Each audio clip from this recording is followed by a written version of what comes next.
খিচুড়িটা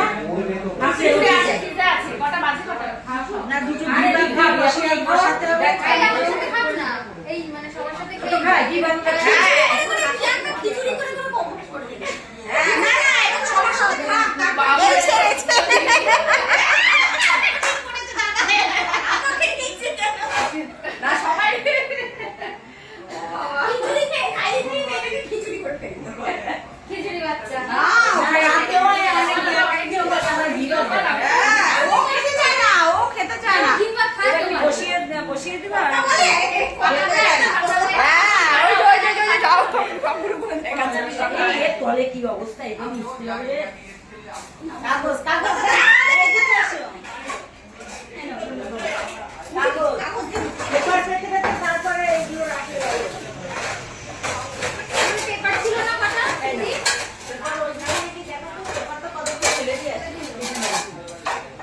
এর উপরে রাখো, এর উপরে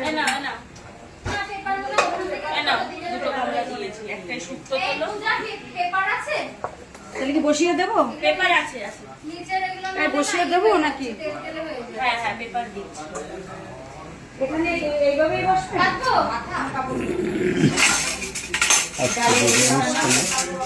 যজ্ঞের অনুষ্ঠানে আয়োজন হয়েছে, সেই আয়োজনে যে খাবারগুলো সেই খাবারগুলো পড়িয়ে আছে।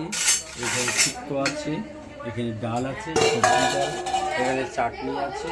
যার বাড়িতে হয়েছে সেটা হলো দেখো স্বর্ণ আর পূজা। এই কিচেন থেকে এটা ছবিটা তোলা হলো। ছবিটা তুলতে গিয়ে আমার কোনো সমস্যা হয়নি। সেখানে পাশাপাশি ফল হয়েছে, মিষ্টি, জিলেপি, তারপরে এই সমস্ত ইত্যাদি সব বাটিতে আছে। এদিকে লুচি, ভাজা সব এখানে করা আছে। তার থেকে আরও ভালো হয়েছে আমার মেয়ে, বড় মেয়ে এই যে প্রিয়াঙ্কা আর ছোট মেয়ে এই পূজা, এরা সবই মিলিতভাবে সব এখানে উপস্থিত আছে। আমার দোকানের কর্মচারী, কিন্তু তারা কর্মচারী নয়, তারা আমার নিজের ছেলের মতো। তারা আমার বাড়িতে এখানে এসছে, সেখানে খাবার দাবার পরিবেশন হচ্ছে এবং সেখানে তারা এখনই পরিবেশনে তারা যুক্ত হতে যাচ্ছে। আমরা এখানে যে আয়োজন করেছি 30 থেকে 40 জন লোকের আয়োজন করা হয়েছে। এই যে আমার বড় জামাই গোপাল এখানে আছে।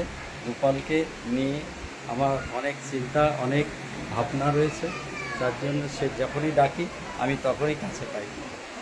খুব ভালো এবং খুব মনের মানুষ।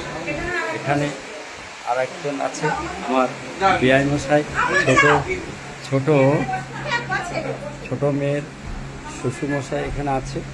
সেখান থেকে বর্ধমান থেকে ওরা গত 2 দিন আগে এসছে এবং আরও 2-3 দিন থাকবে। হ্যাঁ, আমার পাশের এক ভাই সে আছে, সে পাশেই থাকে আমার বাড়ি। এখান থেকে সব আমি ছবিগুলো তুলে আপনাদেরকে ভিডিও করে পাঠাবো। যদি কখনো কোনো সমস্যা হয় আমাকে জানাবে।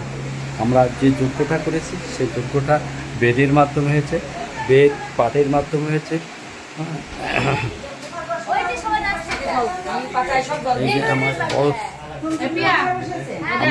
আমার ছোট শালিকা এই যে রত্নাকে দেখতে পাচ্ছ, খুব সুন্দর, কিন্তু চেহারাটা অনেকটা আগের থেকে অনেকটা ভেঙে গেছে। হ্যাঁ, এর ছোটোবেলা অনেক ভালো ছিল। এখন এই যে এখন সবাই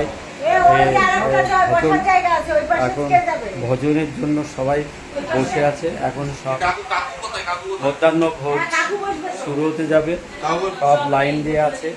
এখানে আছে এই যে স্বর্ণ আছে, সোনা আছে, এটা আমার ছোটো শালক, এই যে তার ছেলে আছে এখানে। হ্যাঁ, এই যে আমার শালা এবং শালকের বউ, তারপর শালা বউ, এর নাম হচ্ছে রিম। খুব হাসি খুশি আছে। পরে আপনাদেরকে আবার আরও জানাচ্ছি।